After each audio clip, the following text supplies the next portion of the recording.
네, 안녕하세요. 유현태입니다. 네, 한 경기 더 리뷰하러 왔습니다. 오늘 리뷰해드릴 경기는 이제 전북현대 대 광주FC 경기입니다. 경기는 전북이 2대 0으로 승리를 거뒀습니다.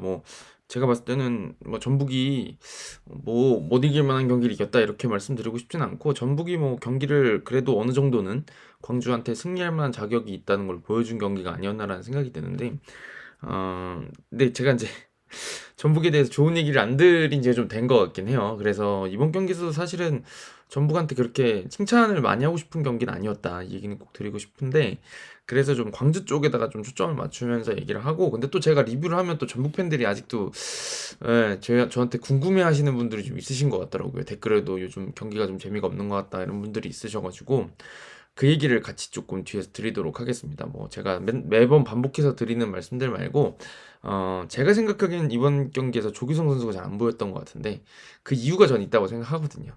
그래서 그 이유를 중심으로 전북이 뭐가 안 되고 있는지를 한번 짚어보고 가보도록 하겠습니다. 하지만 이제 저는 항상 그렇듯이 좀 파지티브하고 잘하는 거를 막 짚어드리고 싶은 사람이라서 광주 얘기부터 조금 하는 게 낫지 않겠냐라는 생각이 들어요. 사실은 최근에 좀 이슈도 있었고 하니까 광주부터 좀 먼저 말씀을 드릴게요. 자, 광주는 포메이션은 이 정도였던 것 같아요. 이제 이게 노란색이 광주겠죠. 이렇게 잡아놨는데 3-4-3이라고 볼 수도 있고, 형태에 따라서는 이제 포백 형태로 바꾸기도 하는 느낌이었던 것 같아요. 왜냐면 이제 왼쪽에 수비수로 나왔다, 수비수인지 공격수인지 알 수 없는 이균 선수가 이제 존재하면서, 사실은 수비할 때는 깊이 내려와주고 또 공격할 때는 올라가주는 형태를 쓰면서 숫자 싸움을 항상 겁니다. 광주는 예전에는 오늘은 자주 안 나왔던 것 같긴 한데, 오늘은 이제 대체로 이렇게 나오죠. 이민기 선수가 이제 안쪽으로 좀 들어와 있고, 여기를 이제 측면을 이기균 선수한테 맡겨서 오늘은 이제 이기균이 숫자를 늘려주는 느낌이었다 그러면, 사실 이브리그에서 제가 광주 경기를 많이 안 봤다고 말씀드렸지만, 봤던 경기에서는 지금 이번 경기는 티모가 나왔었죠. 근데 아론이 있을 때 마치 경기를 봤었는데, 그때는 이제 여기는 아론이 이 미드필드에 올라와가지고 한 명씩 더해주는 형태를 많이 쓰더라고요. 그러니까 이거는 결국에는 어, 어느 위치에서 어떤 식으로 숫자를 늘렸다가 줄였다 할 것이냐는 이제 감독님이 좀 손을 대시는 것 같아요. 그걸 선택을 하시는 것 같아요. 근데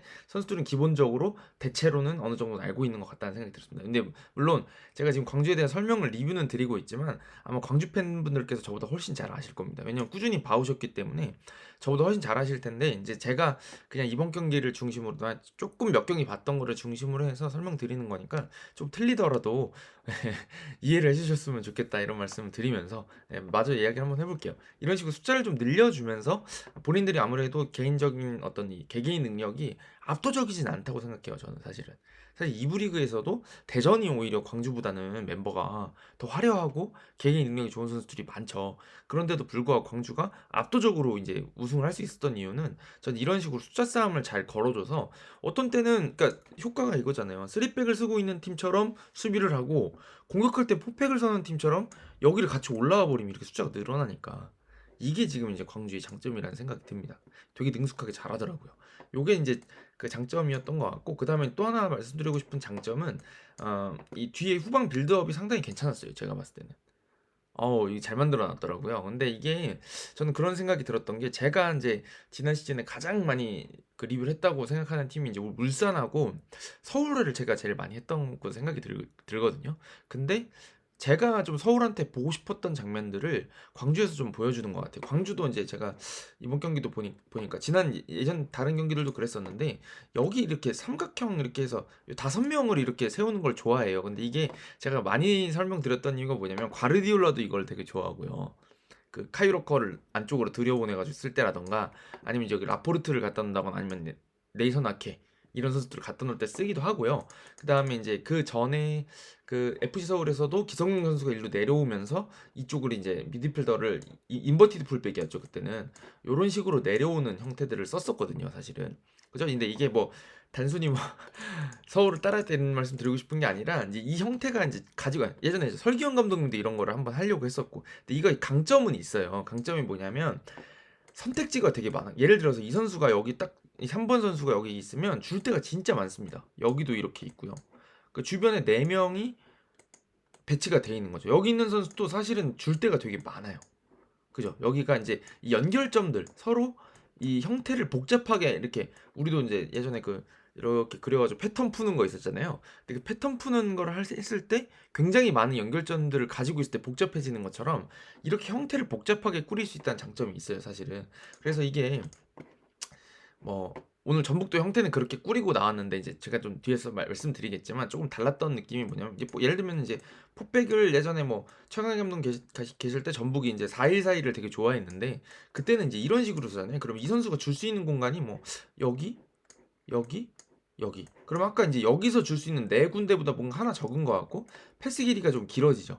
아니, 근데 이게 뭐 단점만 있는 게 아니라 이럴 때는 이제 이 선수들이 개인 기량이 좋은 선수들이고 이제 조금 더 큰 축구를 하고 싶다. 우리가 앞쪽에서 싸우고 싶다라고 할 때는 이런 것도 당연히 일리가 있죠. 그래서 최강희 감독님 때는 어떻게 했습니까?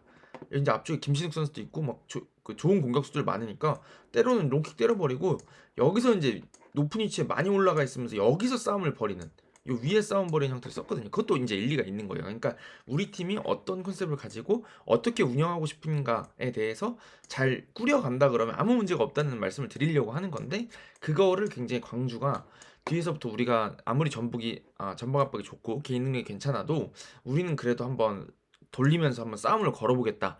라고 하는 거를 보여줬다는 거고 그거에 적합한 형태를 꾸리고 나왔다는 거를 이제 제가 좀 호평을 하고 싶은 거죠. 그래서 전반 초반에는 사실은 이제 안드레 루이스라던가 조규성 선수가 워낙 또 잘 뛰고 개인 기량도 좋고 뭐 힘도 좋고 그런 선수들이다 보니까 조금 미스가 나올 뻔하는 것들이 있었지만 그때도 역시 지난 시즌부터 꾸준히 밀고 나온 축구가 본인들이 있다 보니까 조금 미스가 나와도 흔들리질 않아요, 사실은. 할 수 있다고 생각하고 거기서 풀어나오는 게 몇 번 하다 보니까 전북도 계속 압박을 하는 거는 사실은 부담스럽죠. 한두 번 걸려가지고 상대가 막 당황하고 실수하고 그런 것들이 이제 나올 때 전방 압박을 걸어서 이제 거기서 득점을 만들어내야 되는 거고 그게 이제 사실은 그 문선민 선수 쪽에서 이제 한 골이 나오고 그 다음에 이제 바로 전방 압박해서 또 넣었잖아요. 그게 이제 전북이 원했던 그림일 텐데 일단 전반 초반에는 광주도 힘이 있었기 때문에 그게 되지 않았다. 그러니까 전북도 나름대로는 이제 준비를 해온 것 같아요. 광주가 뒤에서 돌리는 거 좋아하니까 눌러봐야 되겠다 했는데 생각보다 잘 안 눌렸고 그거를 위기를 잘 넘어서니까 광주가 좀 광주답게 경기를 잘했다. 이런 얘기를 좀 드리고 싶습니다. 그 다음에 이제 그 광주 얘기를 먼저 다 말씀드리고 전북 얘기 말씀드리는 게 좋을 것 같은데 이제 두 가지 말씀드리고 싶어요. 저는 하나는 그러니까 연관된 건데 좋은 점이랑 나쁜 점이 같이 있었다고 생각해요. 저는 사실 이렇게 생각합니다. 어떤 팀들이든 이제 내려서기 시작하면은 다 수비는 잘해요. 기본적으로. 지금 그 내려선다고 하는 팀들 중에 수비가 만만한 팀이 아무데도 없어요. 사실은 최근에 뭐 수원 삼성이 부진하다고는 하지만 수비적으로는 그렇게까지 막 허술하다고는 생각 안 들거든요. 공격을 잘 못하는 게 문제지. 이제는 다들 조직 잘 세우고 이렇게 밀집 수비 쓰면 막 쓰리백으로도 바꾸고 그러면 수비는 곧잘 하거든요. 근데 이제 이걸 어떻게 풀어나갈 것이냐 그 메커니즘이 굉장히 중요하다고 생각해요 저는. 그래서 항상 강조하는 게 하프 스페이스를 공략을 해야 된다 이 얘기를 늘 말씀드리죠. 왜냐면 이게 전북의 뒤에서 그거랑도 연관이 되는 건데 여기서 그냥 이 외곽에서 요 사이드 쪽에서 이 바깥쪽에서 수비 조직을 여기를 단단하게 쌓으니까 여기 가운데 들어오지 못하고 이 바깥에만 있으면 결국에 할 수 있는 공격이 너무 단순해져요. 여기서 그냥 롱볼을 차주거나 이렇게 앞쪽으로 아니면 측면에서 크로스를 올리거나 얼리 크로스를 하거나 아니면 여기서 그냥 돌파시킨 다음에 크로스 시키거나 그럼 여기를 하프 스페이스를 쓰지 않으면 그런 식으로 단순해질 수밖에 없다는 겁니다. 왜냐면 여기가 지금 제가 수비는 이렇게 생각하지만 사실은 수비할 때 이렇게 쓰잖아요. 거의 여기 다 땡겨버리고 그다음에 전반에는 이제 이순민 선수까지 들어오면 사실상 3명까지도 바뀌었었는데 여기 완전 지옥이란 말이에요. 여기 늪이요 늪. 여기 들어가면 너무 좁아요. 그러니까 이게 측면에서 시작해서 중앙으로 들어갈 수 있는 공간의 교두보를 마련을 해야 되거든요. 이해되시나요? 그러니까 여기서 그냥 쑤셔 넣는 거는 이건 너무 힘들다는 거예요. 이 뒤에서 땅볼을 여기다 쑤셔 넣는 거 자체가 안 돼요. 왜냐면 오늘 수비도 되게 잘했거든요. 광주가 보면 수비할 때 보면 계속 수비수 그 토마스라던가 이런 선수들이 뒤를 계속 확인해요. 뭐냐면 이 패스 길을 차단하고 싶은 겁니다. 공을 여기 잡고 있을 때 여기 들어오는 거를 까다롭게 만들고 싶은 거거든요. 근데 요게 이제 자꾸 반복되다 보면 투입했다가 나오고 투입했다 나오고 측면 갔다가 여기서 크로스 하려고 그러다가 뺏기면 다시 공격당하고 이런 형태가 나오는데 이게 전북 전반에 공격이 잘 안 될 때 이런 형태가 많이 나왔죠. 근데 이제 결국에 이걸 어떻게 풀어가야 되냐면 측면에서 풀어야 돼요. 그게 어쩔 수가 없어요. 이게 어떤 식으로 풀어야 되냐면 단순해 보일 수도 있지만 이게 예를 들면 이렇게 해버렸습니다. 이거 뭐 오늘 김문환 선수가 좀 올라왔으니까 예를 들면 김문환 선수가 공을 딱 잡았습니다. 물론 이제 광주는 이거 잡을 때조차도 강하게 압박해서 돌지 못하게 하려고 그래. 예를 들어서 잘 돌았어요. 기술이 좋으니까. 돌면 예를 들면 송민규가 갑니다. 공이 투입돼요. 그러면 이민기 선수가 잡으러 나오겠죠. 그리고 이때 조규성 선수가 일루 가줘야지 이렇게 가면 패스가 들어가죠. 그러면은 여기 있던 안영규 선수가 끌려 나오고 그래야 중간을 쓸 수 있게 돼요. 중앙을. 네. 이해되시나요? 이게. 근데 이게 만약에 여기 잘 달라붙어서 안 돼요. 그래도 이럴 땐 어떻게 해야 되냐면 여기 이제 송민규 선수가 나가면 미드필더가 일로 올라와야 돼요. 빠져나가는 공간에. 예를 들면입니다. 그러면 이게 뒤로 내주면 이 공간에 들어오면 이렇게 들어와서 여기를 이제 쓰는 거예요. 안영규 선수랑 이민기 선수가 불려나간 자리를. 물론 여기를 빨리 메우고 싶어 하겠지만 이걸 순간적으로 들어와서 우당탕해서라도 여기를 뭔가 들어와서 한두 번 공을 잡아줘야지. 그래야지 수비가 흔들려요. 왜냐하면 이렇게 된 다음에 공을 잘 지켜내서 다시 측면으로 나가면 혹은 뭐 뒤로 돌리는 것도 괜찮습니다. 근데 이게 지금 이쪽 들어오는 것 자체가 여기 형태가 많이 깨져 있죠. 아까랑 다르게. 그죠? 아까는 이게 이렇게 잘 잡혀 있었잖아요. 아까 이렇게 잡혀 있었거든요. 이거는 수비가 딱 형태를 잡고 있는 상황인데 아까 이 들어간 것 때문에 위치가 변해서 뭐 이런 식으로 당겨지고 여기가 내려오고 하니까 이제 이런 데가 또 비는 거죠. 어떻게 보면. 그럼 뭐 김문환 선수가 일로 갈 수도 있는 거고 아니면 다른 미드필더가 일로 도와줄 수도 있는 거고 이런 식으로 한 공간을 만들면 연쇄적으로 공간을 만들어야 되는데 이게 측면 쪽 공간만 계속 쓰게 되다 보면 골은 어디서 난다고요? 여기서 나잖아요. 골대 앞에서. 그러니까 이쪽 사이드 쪽에서만 돌면 이 중앙의 공간은 깨지지가 않습니다. 근데 이거를 이제 광주가 잘 깨는 게 오늘도 하프 스페이스 공략을 상당히 자주 했습니다. 네, 근데 거기서 아쉬웠던 게 이제 나왔던 건데 저는 광주의 타격 지점이 조금 아쉬웠어요. 그러니까 이기훈 선수 쪽에서 공 많이 잡아주고 그 이민기 선수랑도 많이 주고받고 뭐 정우현 선수가 도와주기도 하고 막 이렇게 막 도와주면서 이 페널티 박스 근처까지 가는 건 너무 좋은 거예요. 여기까지. 혹은 역습해서 나올 때도 좋은 게 이제 그 주고받고가 잘 되는 거죠. 어떻게 보면 패스가. 아까 제가 이제 삼각형 말씀드리려고 그러다가 조금 말을 잘 딴 데로 좀 센 것 같은데 여기 이제 오각형. 여기 많이 말씀드렸잖아요. 요거. 근데 이게 작년 서울이 여기서 많이 물렸던 이유는 서울의 패스 방향이 제가 이제 몇 번 말씀드렸던 것 같긴 한데 약간 측면 쪽으로 나간다는 게 너무 이제 지정사실화돼 있어서 여기를 작살내 가지고 사실은 서울이 많이 고전했던 거거든요. 근데 이번 경기 광주 경기를 보면 상당히 이제 여기서 이제 압박이 이렇게 수비가 잡혀 있다고 생각할 때 여기서 이제 압박을 이렇게 살살 들어가겠죠. 그럼 이 선수가 여기를 주려고 하면 이제 여기를 문선민 선수가 예를 들면 견제를 한단 말이에요. 그럴 때 이제 여기서 여기는 또 다른 미드필더가 잡고 그럼 예전에 이제 서울 같은 경우는 요 세 명한테 못 주면 약간 이제 압박당하는 경향들이 좀 있었는데 광주는 조금 그거보다 좋았던 게 이때는 이제 이 선수가 들어와서 요 기를 내주더라고요. 여기 그래서 그 아사니가 공을 좀 자주 잡거든요. 근데 이게 여기 이 뒤에 있다가 순간적으로 딱 들어와서 공 잡아주고 그럼 이 선수가 다시 이동을 해줘요. 예를 들면 여기 이 선수가 받으러 올라와 주거나 여기가 딱 하나 들어올 때 주변에서 움직여주는 선수들 때문에 공이 잘 풀려 나오게 되거든요. 그래서 나름대로 공격적으로 뭐 속도도 낼 수 있었고 나름대로 타를 압박하는 것 같은 느낌을 딱 줄 때가 있었거든요. 근데 이제 제가 아쉬웠던 거는 타격 지점이라고 말씀드렸잖아요. 타격 지점이 제가 이제 이균 선수 쪽에서도 몇 번 아셨던 게 보이는 게 이쪽에 측면에서 예를 들어서 김문환 선수랑 공을 잡았을 때 그 제 기억에 이민기 선수였나 미드필더 선수는 누가 이렇게 이쪽으로 많이 들어왔거든요. 이쪽을 한 두 번 정도 세 번 정도 들어오는 장면들이 있었는데 이때 패스가 어떻게 들어가야 되냐면 제가 원한다 보니까 좀 이게 이치에 맞는지 모르겠는데 이게 일로 들어와야 돼요. 사실은 일로 들어오고 이렇게 와서 선수를 끌고 들어와야지 이 뒷공간이 나잖아요. 사실은 오늘 뭐 FC 서울에서 그 이태석 선수랑 나상호 선수 그 장면도 보시면 공격수 3명이 수비를 다 끌고 들어가고 그 뒤에서 컷백을 먹은 건데 그런 장면처럼 이쪽을 이용해 주는 게 좀 필요하거든요. 물론 안 들어온 건 아니에요. 한두 번 들어오긴 했는데 예를 들면 이렇게 들어와야 되고 또 다른 장면 중에 역습 장면 중에도 몇 개가 있었는데 아사니 쪽으로 나가던 장면이었던 것 같아요. 그 이기균 선수 쪽에서 역습하면서 숫자가 얼추 3대 3인가 잘 잡혀 있었는데 그때 좀 라인이 높았어요. 한 이쯤에서 들어오면서 이기균 선수가 이렇게 들어오는 장면이었거든요. 제 기억에. 잠깐만 적어놨나?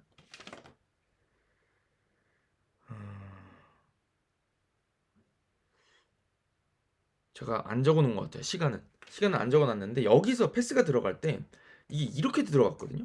이동해 오면서 패스가 이제 아산이 발로 들어온 거예요. 그러면서 이렇게 치고 들어갔어요. 그러다 이제 여기서 이제 뺏기고 이렇게 마무리가 되는 상황이었는데, 저는 이거는 광주가 잘하는 축구를 10분 살리는 축구가 아닌 것 같아요. 움직임을 더 잘해야 돼요. 어떤 느낌이냐면, 이게 이런 식으로 쫓아오는 상황이었다 그러면, 예를 들면입니다. 여기서 이렇게 뭐 토마스가 움직이면서 앞으로 움직이면서 이 패스기를 내주는 거예요. 예를 들면 여기다 나 찔러 달라고. 그러면 이게 이렇게 따라 들어오죠. 그러면 이게 일로 들어가는 거죠. 그때 이렇게 해서 옵사이드를 완전히 깨면서 그냥 골키퍼랑 1대1로 만들어주는 상황들을 만들어줘야 되거든요. 이게 발밑으로 들어가면 별로 좋은 마무리 패스가 아니에요. 공간에 뛰어 들어간 선수 발 앞에 붙여야지 템포도 높이고, 이 선수를 지금 뭐 김진수 선수가 잘 따라왔겠지만 여기를 바보 만들 수가 있는 거거든요. 왜냐면 말씀드리지만 수비는 여기도 확인해야 되고 돌아 뛰어야 되는 상황이고, 여기는 그냥 미련 없이 뛰는 거거든요 사실은. 이런 형태가 돼야 되는데, 이런 장면에서 몇 번이나 놓치는 걸 제가 봤습니다. 후반전에 두현석 선수가 들어가던 장면에도 몇 번 있었고요. 제 기억에는 한 4번에서 5번 정도가 뭐 예를 들면 이런 거예요. 뭐 이쪽에서 또 이희규 선수 쪽이라던가, 후반전에는 오른쪽에서 좀 더 잘 만들어졌던 것 같은데, 이쪽에서 기다리고 있을 때 예를 들면 여기 있는 선수가 일로 뛸 수 있어요. 이 공간이 벼어요. 이 두 명 사이가 벌어져서 일로 들어올 수가 있어. 움직임을. 공간을 읽어야 돼요. 여기서 공 잡고 있는데 본인이 잘 끌고 나와서 이렇게 돼 있는데 이걸 안 띄워줘요. 그냥 제가 줘야지 얘기를 몇 번 했던 것 같아요. 일로 들어오면 당연히 이제 올라오고 따라오고, 여기서 공을 잡은 다음에 꺾어주면 골이 난다거나, 아니면 반대쪽에 있던 아사니가 골대 쪽으로 막 붙어가지고 크로스가 오면 마무리한다거나, 이런 식으로 들어가줘야 되거든요. 근데 여기까지 페널티 박스 앞까지는 너무 잘 가는 느낌이 드는데, 여기서 마지막 패스들의 선택이 안 좋다. 그러니까 제가 만약에 광주 구단에서 만약에 뭐 저한테 너가 좀 한번 손 좀 대볼래? 아니면 뭐 조언 좀 해줄 수 있겠냐? 라고 혹시 물어보신다 그러면 이번 경기 비디오를 좀 보면서 그걸 좀 짚어드리고 싶었어요. 아니, 항상 말씀드리지만 골은 수비 뒤로 가야지 위협적이에요. 얘네를 앞에서 공을 잡으면 얘네가 날 막을 거잖아요. 내가 여기서 공을 잡으면 어디서 잡아야 된다고요? 여기서 잡아야 돼요. 여기서, 바로 여기서. 오,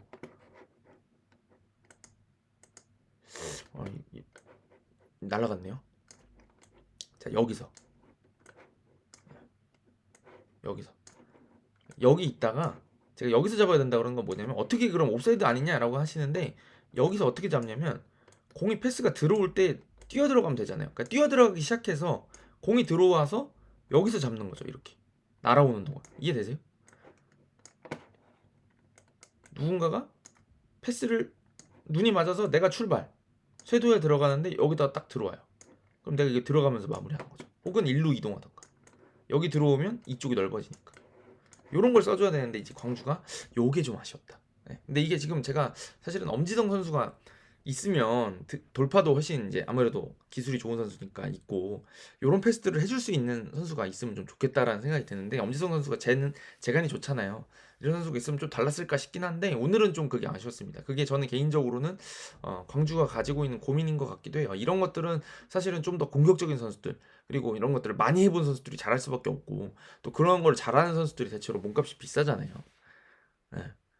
그런데 아무래도 광주는 2부 리그에서는 충분히 이런 것들을 찬스를 더 많이 만들고 본인들이 주도를 할 수 있으니까, 완벽하게 주도할 수 있으니까 이런 것들을 잘할 수 있었지만, 아무래도 전북은 개개인 기량도 좋고, 그 다음에 이제 그 주도권 유지도 아무래도 힘들고, 전방 압박 강도도 강하고 템포도 빠르고 하다 보니까 광주한테 제한적인 기회가 올 수밖에 없는데, 그렇다 그러면 그때마다 좀 좋은 선택, 더 나은 선택, 더 과감한 선택들을 최소한 공격 지역에서는 해가지고 득점을 좀 만들었어야 되지 않냐 라는 생각이 좀 들었습니다. 그래서 다 잘하는데 결정적인 위치에서는 더 잘해야 되는 위치에서 약간 선택들이 아쉬웠다.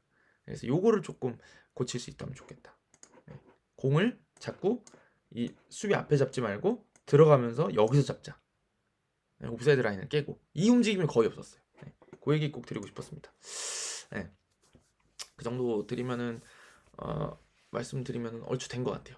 광주는. 네. 됐나요? 다? 네, 그리고 나중에 이제 기회가 되면 제가 이제 경기들을 조금 더 챙겨보면서 드릴 말씀이 있으면 한번 다시 한번 이야기를 한번 드리도록 하겠습니다.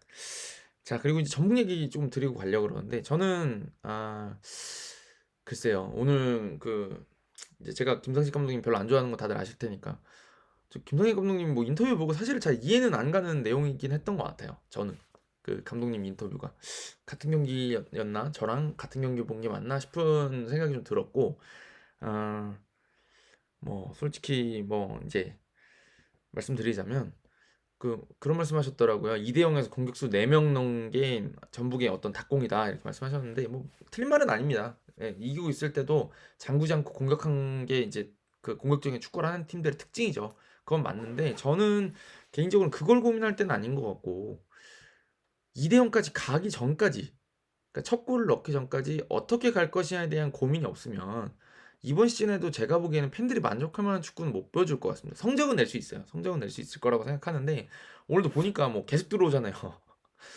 막 뭐 안드레 나가니까 다른 브라질 공격수가 들어오고, 뭐 문선민 선수 나가니까 한교원이 들어오고, 막 미드필더도 누구 나가니까 김건웅이 들어오고, 뭐 김진수 나가니까 정우재가 들어오고, 뭐 그런 것만 봐도 굉장히 이제 전력적으로 강하다는 건 알겠는데, 팬들이 과연 이번 경기가 정말 즐거우셨을까라고 물어본다 그러면 저는 여전히 아니었다고 생각하거든요.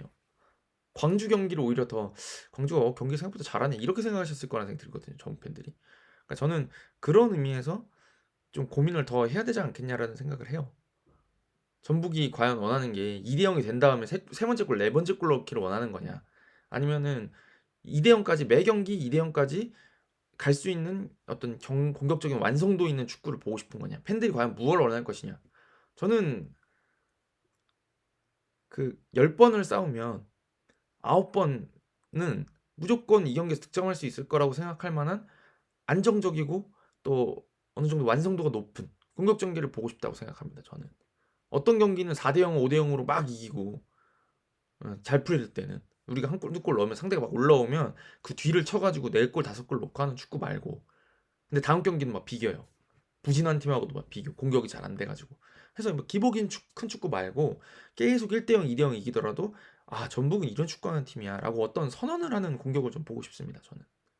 근데 이번 경기도 그건 아니었다는 생각이 들고, 제가 이제 길어지니까 아까 처음에 말씀드리려고 했던 조규성 선수 얘기만 드리고 갈게요. 조규성 선수를 잘 보시면 지금의 경기력으로 뭔가 유럽에 갈 만한 선수였나라는 생각이 들 정도로 저는 사실은 좋지 않다고 생각해요. 조규성 개인이. 이번 경기에서 보여준 경기력이. 근데 저는 그렇게 생각합니다. 조규성이 문제가 있는 게 아니라 저는 전북에 좀 문제가 있다고 봐요. 사실.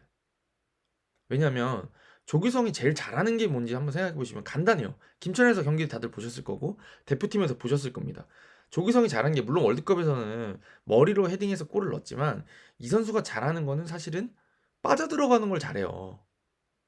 김천에서 득점했을 때 보시면 대체로 발로 넣지 머리로 넣지 발로 넣은 슈팅이 엄청 많아요. 오늘 저기 언제였죠? 두 번째 골 넣을 때 오른쪽에서 그 조규성 선수가 슈팅해가지고 그 떨어진 거를 문선민 선수가 넣은 거잖아요. 그런 슈팅 장면들을 조규성이 제일 좋아해요. 공간으로 빠져들어가는 장면이요. 근데 잘 생각해 보시면 조규성 선수가 0대 0이었을 때 제가 여기 하나 적어놨어요. 뭐라고 적어놨냐면 이거 하나 이렇게 써놨어요. 전반에 전북이 잘한 게 하나라서. 그 역습에서 끊어낸 거 말고 만들어낸 것 중에 이게 딱 하나 있어 적어놨는데, 그 안드레 루이스가 오른쪽 측면에서 원터치로 움직이는 조규성 선수한테 넣고 그 크로스를 문서민 선수한테 꺾어준 크로스 이제 원터치로 돌려줬던 장면이 있거든요. 그 장면 하나 정도 좋았다고 생각하거든요. 근데 그것처럼 조규성 선수는 앞으로 뛸 수 있게 해줘야 돼요. 그럼 뛸 수 있게 하려고 그러면 어떻게 해야 돼요? 패스가 보통 발로 들어오거든요. 그렇게 하려고 그러면. 그러니까 이게 아까 제가 말씀드렸던 것처럼 조규성을 뛰게 하고 싶으면, 이거 제가 괜히 아까 클릭을 잘못해가지고 골치가 아파졌네요. 좀 기다려 주실 수 있을까요? 조규성을 뛰게 하려고 그러면 크로스를 붙이지 않는 축구를 해야 된다는 거예요. 그러니까 아까 말씀드렸던 것처럼 예를 들어서 뭐 여기를 김문환이 공을 잡아서 얘를 불러내고 여기를 송민규가 나가서 불러내고 뭐 이런 식으로 패스를 찔러 넣는다거나, 예를 들면 이해되시나요? 뭐 여기서 이제 조기성 선수가 이렇게 아마 뭐 여기가 이렇게 벌어졌는데 그냥 서 있진 않을 거고 이렇게 돼 있을 텐데 본인이 뭐 이제 일로 부르다가 이렇게 돌아뛴다거나 아니면은 이 뒤쪽으로 넘는 걸 한다거나 아니면 이제 일로 받으러 나오면 붙을 때 돈다거나 순식간에 돈다거나 이런 것들을 조기성 선수가 좋아하거든요. 근데 전반전에는 이런 장면이 거의 안 나왔다. 왜 안 나왔다? 제가 아까 말씀드렸던 것처럼 여기를 이렇게 바짝 잡고 있으니까 조기성 선수가 공간을 못 찾는 거예요. 이런 식으로 서 있으니까. 벌써 주기 싫잖아요. 그러니까 여기 들어가면 옵사이드고 여기 이런 식으로 서 있으니까 공간이 안 나죠. 그러니까 이런 상황에서 어떻게 뚫고 들어갈 것이냐가 전북한테는 굉장히 중요한 전술적인 화두가 되어야 된다고 봐요. 저는 이때 조규성이 어떻게 움직이고 어떻게 움직일 때 이거에 맞춰가지고 우리가 패스를 줄 수 있을까를 고민해야 되는데 이게 안 되니까 조규성이 계속 헤딩 셔틀만 하는 겁니다. 헤딩 잘하죠. 근데 그건 장점 중에 하나인 거지. 조규성 선수는 결국에는 이 페널티 박스 안쪽에서 등을 지고 그 주변에서 움직이는 선수를 활용하거나 하다못해 등 딱 할 때 주변에서 이제 받아주는 선수들을 움직여가지고 가야 되는데 이게 안드레 루이스랑 투톱 쓰긴 하는데 이번 경기에 사실은 뒤 또 3백으로 바꿨잖아요. 김진수 선수 안 올라가고. 그러니까 저는 이것도 좀 사실 뭔가 싶긴 해요. 왜냐면 이 5명은 뒤에 있어요. 사실은 맹성훈 선수랑 거의 5명 이렇게 배치돼 있는 거예요. 그러니까 여기가 완전히 기록 다 나왔는데 뭐 이런 식으로 돼 있는 건데 이렇게 되다 보니까 여기를 못 들어와요. 패스가 조규성 선수 패스가 들어갈 수 없는 형태가 많이 돼 있어요. 여기 들어오면 가만히 있나요? 수비가 이렇게 붙는데 여기 찔러 넣으려고 그러면 여기 이렇게 서버리는데 일로 이동하면 여기 이렇게 쓰는데 여기 이렇게 물고 일로 가면 그럼 또 일로 다 오죠. 여기 맥으로 이거 가리러 이런 식으로 자꾸 이제 다 움직이다 보니까 조규성 선수 쪽에 공이 예쁘게 안 들어간다. 그게 저는 이 4-2-3-1 들고 그러니까 오늘 거의 3-5-2 같기도 하고 4-4-2 같기도 했던 전술이었는데 전방 압박할 땐 잘했어요. 전방 압박은 잘하는데 여기에 공이 들어오질 않으니까 공격수들이 고립되니까 내려오니까 앞에 사람 없고 그러니까 그냥 단순히 때려놓고 주워 먹으려고 하는. 그러니까 결국에는 그 광주가 힘이 떨어지기 시작한 제가 그런 얘기 많이 들었잖아요. K리그 한 70분부터 보시면 막 득점이 많이 난다. 왜냐면 힘이 떨어진다. 그때부터 그런 말씀 드린 적도 있는데 이번 경기도 결국에는 광주가 개인기량이 떨어지는 광주가 전북 상대로 대등하게 싸우고 하달려다 보니까 이제 힘을 많이 쓴 상황에서 집중력도 좀 떨어지고 순간적으로 그 맹성우 선수 굴절되는 상황에서 이 전북 선수들이 반응을 잘했잖아요. 그러니까 전북 선수들은 이제 잘한 거죠. 근데 이제 이거를 선수들이 해결할 수 있는 문제냐? 저는 이제 지도자가 해결해 주셔야 된다. 이건 분명히.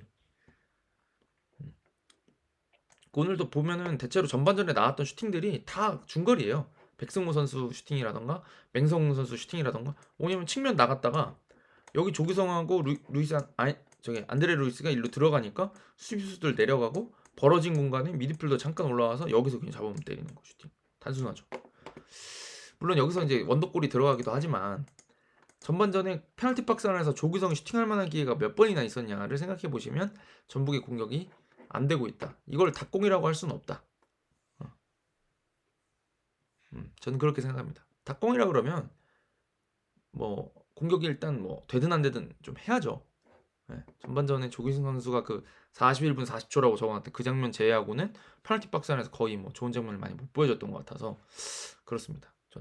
저는 전북이 가지고 있는 저력은 여전히 크다고 생각하고 그다음에 전방 압박했을 때 보여주는 힘들은 K리그에서 최고인 것 같아요. 제가 봤을 때는.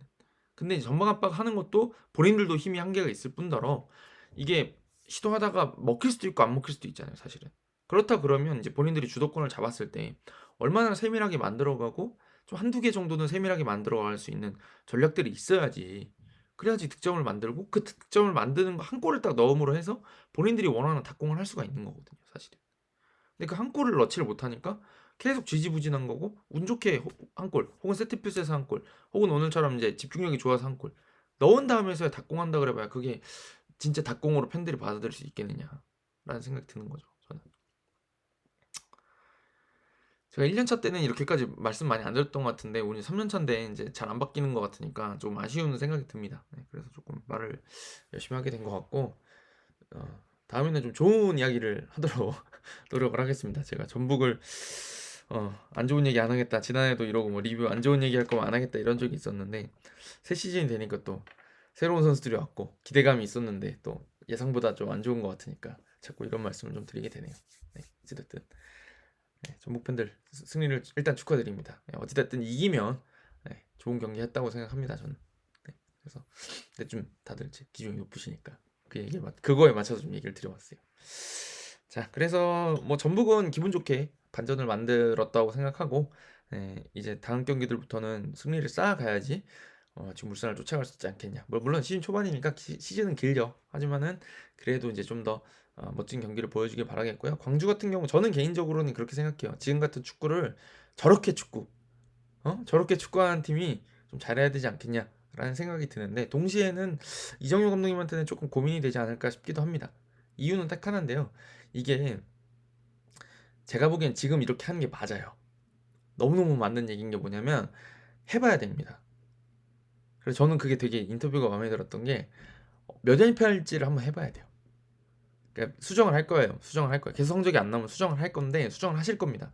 근데 일단 지금 시즌 초반에 여유가 있고 본인들이 잘하는 걸 할 때 해봐야 돼요. 그래서 우리가 어느 정도 팀을 만나면 우리 거 할 수 있는지 해서 구분하는 게 좋을 수도 있어요. 조금 우리보다 앞서는 팀, 이제 오늘 전북하고 해봤는데 좀 이제 후반 가니까 힘 떨어지니까 이제 딱 구멍이 나왔잖아요. 그것처럼 다음에 울산 만날 때는 밸런스를 좀 조정한다거나 아니면 조금 더 수비적으로 하다 역습을 노린다거나 그런 것들을 섞었어야지 이제 성적이 나오는 거거든요, 사실은. 그리고 그게 전 나쁘다고도 생각 안 해요. 성적이 나와야 선수들도 더 자신 있게 할 수 있고 그 생존에 그 문제가 안 생겨야지 급작스러운 수정이 안 되는 거거든요. 약간 절충주의자니까. 물론 이규종이 감독님이 유지하면서도 성적을 낼 수는 있지만 그런 것들을 해봐야 되고, 또 만약에 플랜 A를 그대로 유지한다 그래도 저는 그대로 계속 플랜 A를 유지하는 건 너무 힘들 것 같아요. 체력수만 크니까. 네. 그렇다 그러면 이제 플랜 A를 조금 수정해야 되거든요. 그렇기 위해서는 좀 시간이 필요할 거라는 생각이 들어서 일단 내용이 좋기 때문에 기다려보시라. 믿음을 가져보시라. 그리고 광주 팬들 아마 믿고 계시리라 믿습니다. 네, 그래서 광주한테는 조금 캐리그 1 적응 기간이고 적응 기간이 좀 필요하지 않겠냐 이런 얘기를 드리면서 가보도록 하겠습니다. 네, 전북 팬들이 또 너무 속상해하시지 않을까 싶긴 하네요. 네, 가볼게요. 감사합니다. 다음 주에 또 올게요. 감사합니다.